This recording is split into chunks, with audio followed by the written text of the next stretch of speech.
Hello and welcome to another edition of Heal Thyself, Benefits Holistic Living.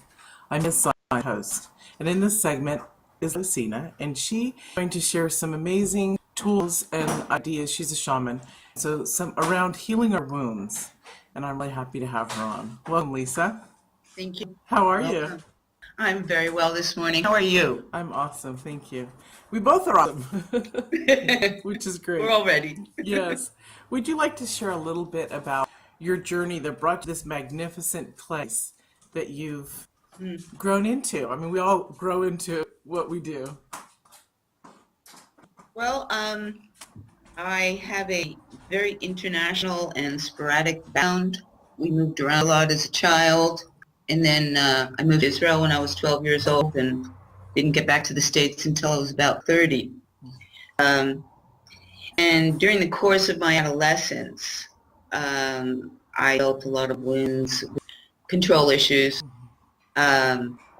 things that had to do with me not being in the physical place that I needed to be. And we are not given any tools when we're children. Well, we're given a lot of conditioned tools when we're children on how to cope. A lot of scratched thighs came out of that.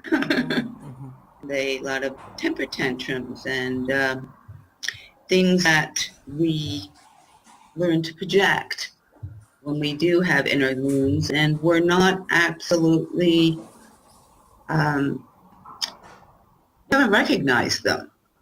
As children and adolescents, we see a situation as it is. Children tend to live in the present, and teenagers tend to live in the present. So the reflection doesn't happen. They don't go forward, they don't go backwards, they see themselves in a situation trapped.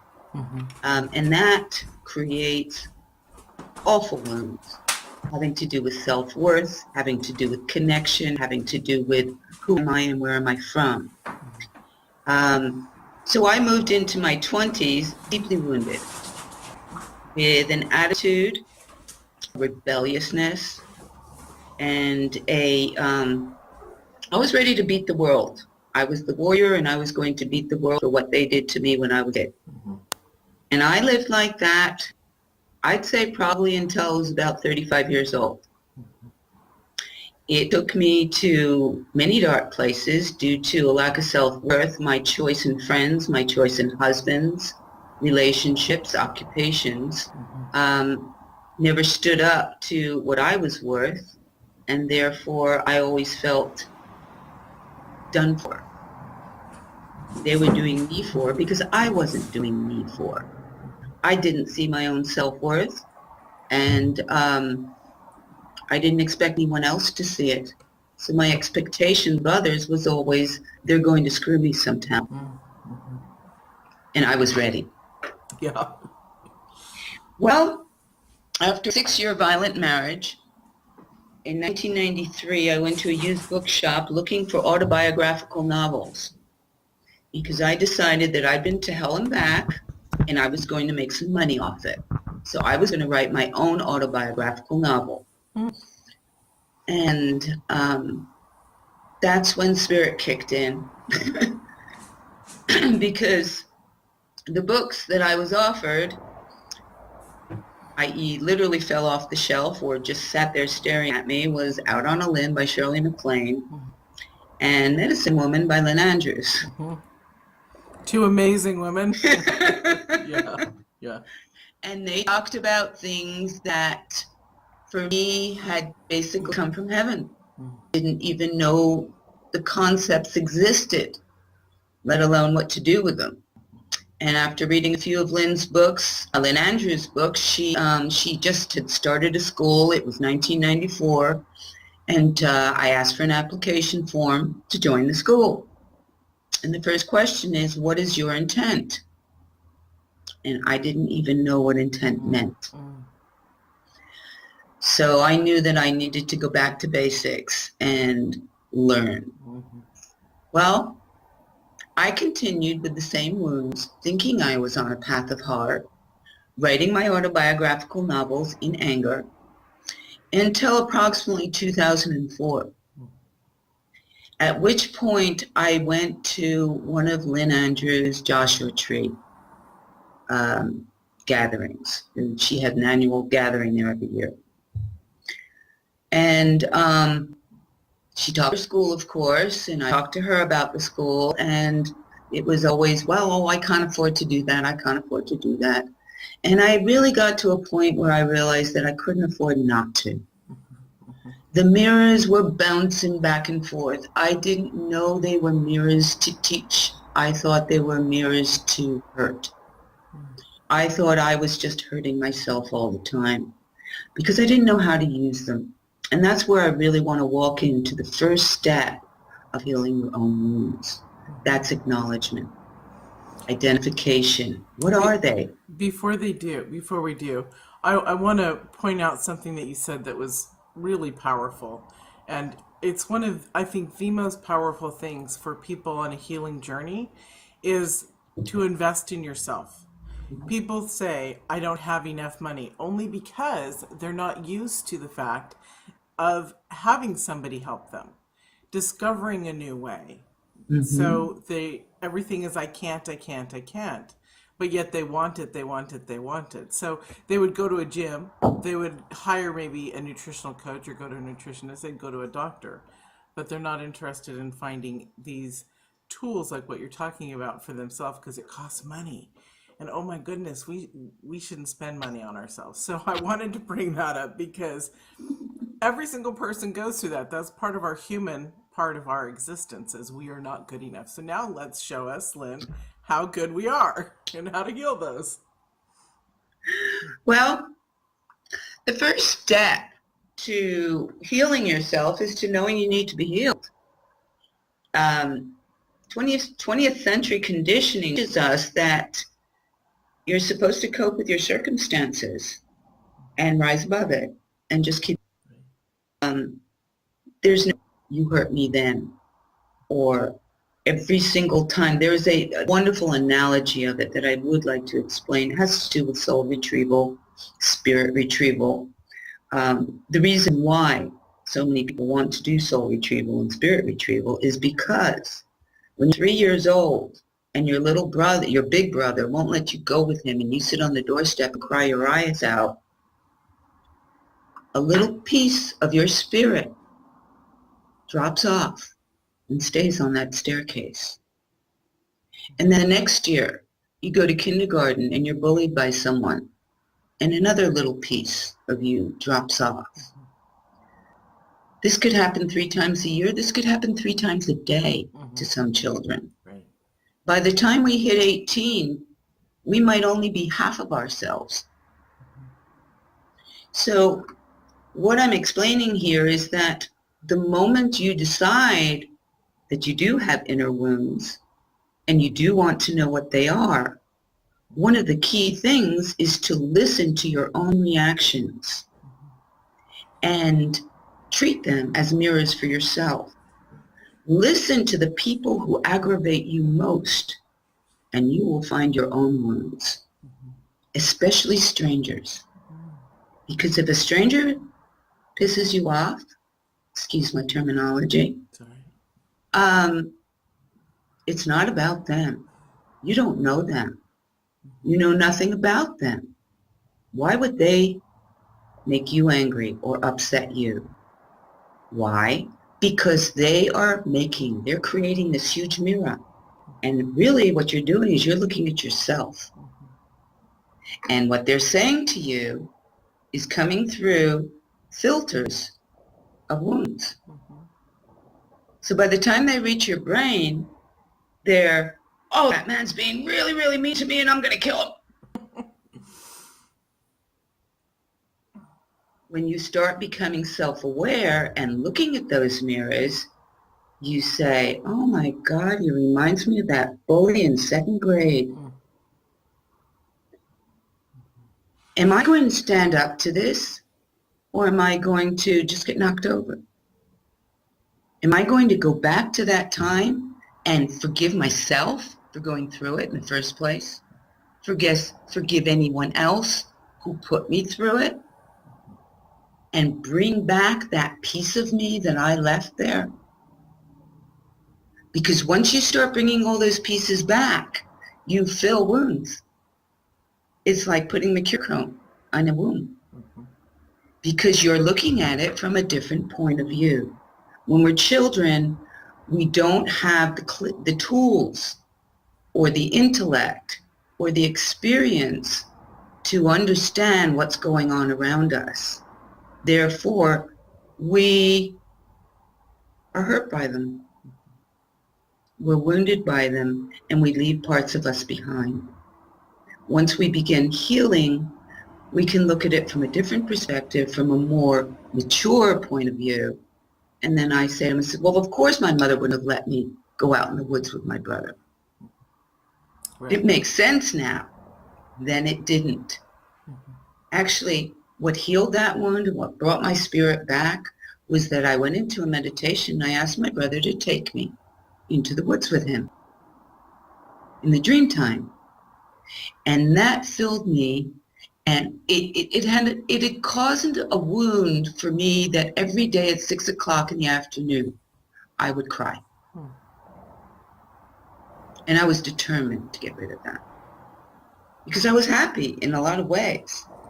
And I couldn't understand why things kept making me sad.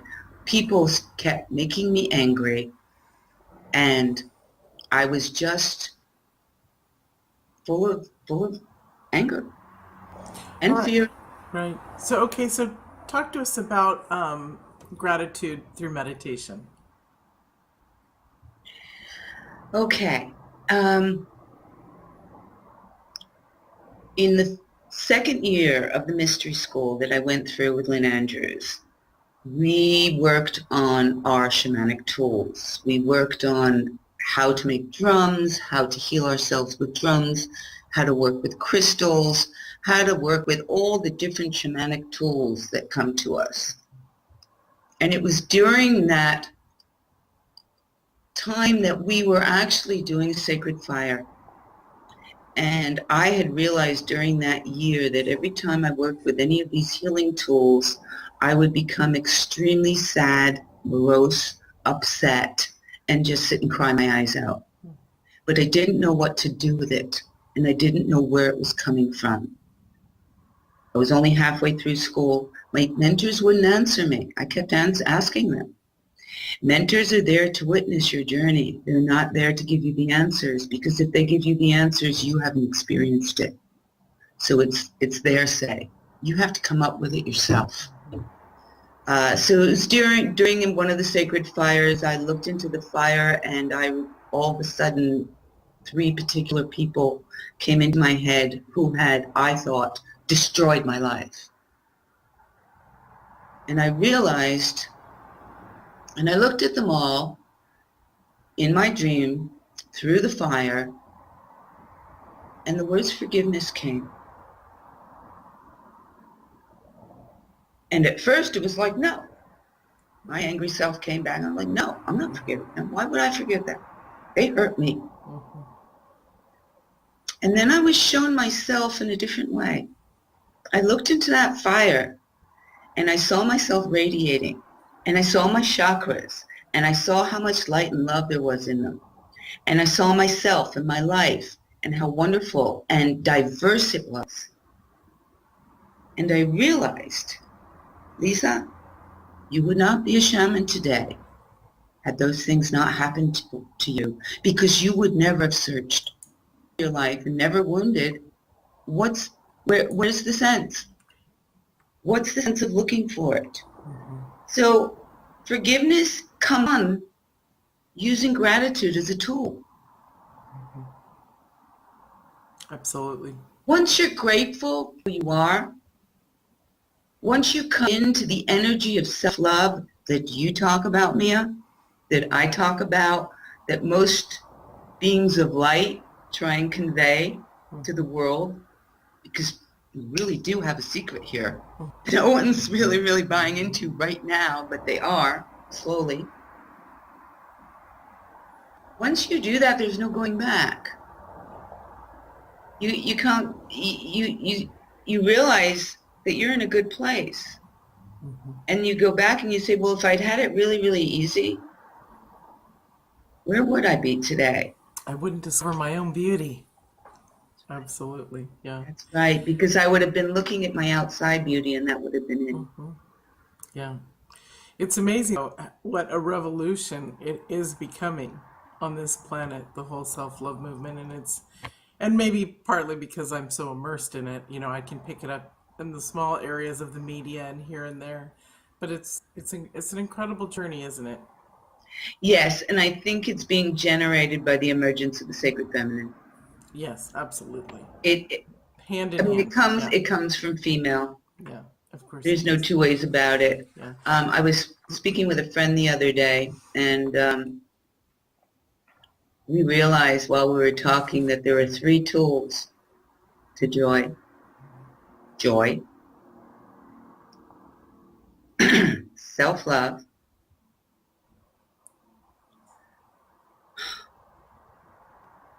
and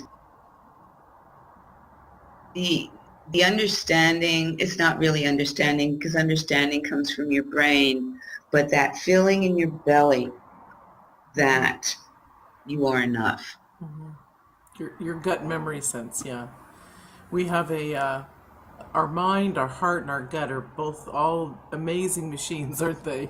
Yes, yes, Yeah. and they work so independently sometimes. It's up to us to bring them together. Yeah. Yeah. Yeah. Awesome. Share with us the wheel and the four directions. Okay. So we've looked in the mirrors. We've seen our own wounds in other people's words. We've acknowledged they're there, but we don't quite understand how they got there, how we carried on living with them all these years, and what we can do about them. In Western society, we have a wonderful tool that I don't think it's that wonderful actually, but most people use it. It's called the pros and cons list. We look at something and we say, okay, what's my pro, what's my con? And then we come up with a decision. In first year of school with Lynn, and all of her books reflect that as well, she introduces the medicine wheel, the sacred medicine wheel, which has been a tool for thousands and thousands and thousands of years, pre-Christ, pre-Egypt even. There was a time when it was a matriarchal society. The medicine wheel existed then as well. It's based on the four directions. Now, everybody can now just get a little piece of paper out if they like and draw a circle and mark the four directions, the south being down the bottom, the west on the left, the north on top, the east on the right-hand side, and in the center there's a circle, and you put yourself, or you put your issue, or you put your wound. So let's say, okay, I have a problem that when I'm in a group of people and everyone's talking, I suddenly feel like I'm invisible. So in the center, you'd maybe want to put my invisibility. In the south, you're going to examine the physical aspects of invisibility, the adolescent aspects of invisibility, how you play out your indivisibility in the world, i.e. what happens to you in a room and why all of a sudden you're weepy because you feel so alone. You examine the whole physical issue of that, and you write it down on the wheel. You can write a sentence, you can write a word, you can draw a picture.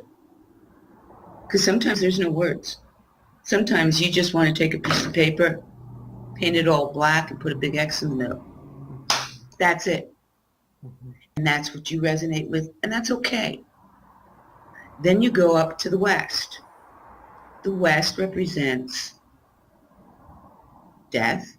It represents emotion, all emotion, It represents your dream time. So that's a lot of things mixed up together. They do have a common denominator, and that is it all comes from your heart. And you start talking about the different emotions you go through when you're invisible, and the different emotions you can go through when you're not invisible, when you actually feel like you're being seen. You describe to yourself the best case scenario that you really, really want, your dream in that regard. You say what you want, and you write all those things down in the west. Then you take it up to the north. North is the house of North is the house of money. North is the house of what you do in the world. It's the winter. It's the time of contemplation as well. And you bring all those wounds all the way up to the north. And you ask Spirit to look at them. Now, once you're there, you may find that you just want to write a poem. You may find that you just want to sit and smile. Or you may just have tears of joy. Because what you're doing is you're asking Spirit to interject. And the minute Spirit interjects, a lot of the brain issues with this wound disappear. Because Spirit doesn't deal with the brain. Spirit addresses our heart and our belly, our physicalness, our well-being, our love. The brain is there to keep things rational, to help us on our life down here. And I'm going to move into the brain section in a moment. While you're in the north, you want to look down into the south and look at the parallels. So you're in the north and you say, okay, well, there's a physical aspect that I wrote down in the south. I want to address that in the north with God with me, with the love, the universal love, the unconditional universal love that exists as an energy that keeps us whole and keeps us alive. I'm going to put that into my little cake, my little muffin. And all of a sudden, you've got icing on your cake. The sprinkles appear, the stars appear, the beautiful, beautiful soft clouds. And when you see those clouds, there's the sun that shines in back of it. Well, that little place there on where the pink is around the clouds, that is a northern spot where you can rest and heal your wounds. Then you take all that and bring it to the east. The east of your brain, place where the wise one sits. The wise one, active wisdom of our universe.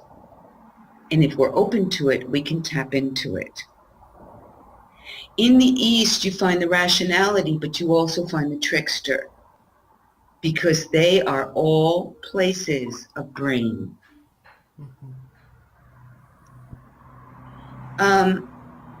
Is the East also, does the East at all represent fresh starts, beginnings, because it would also be part of spring or something? The sunrise. Yeah. The sunrise. Beautiful. And we do. We begin in our brain and we end in our heart. Mm-hmm. Awesome. Now you have a beautiful book out. I wanted you to be able to at least touch base on that. We are running out of time, but share about your book and then, yeah, there it is. Yay, Lisa. A Wolf Song was written. I wrote a wolf song. It wasn't written. I wrote it. I'm saying that. I used to say the wolf wrote it. Now I say I wrote it. In 2011, I was a year and a half out of school. 11/11 was coming up. 11/11/11 was coming up, and we were told to work with our power animals, which are your animal spirits, your animal totems. Each culture has a different name for it, but there is an essence within you that is usually not human, but of a animal nature, a bird nature, a fish nature. I've known people who have said that they're trees. So it's not always an animal. So we were told to work with our power animals, and I have two power animals who are wolves who I work with. I work with other ones as well, but these two came up, and a strange black wolf came to me and said, you'll be listening to me for the next year, and forget about Nano. I'm going to be telling you a story.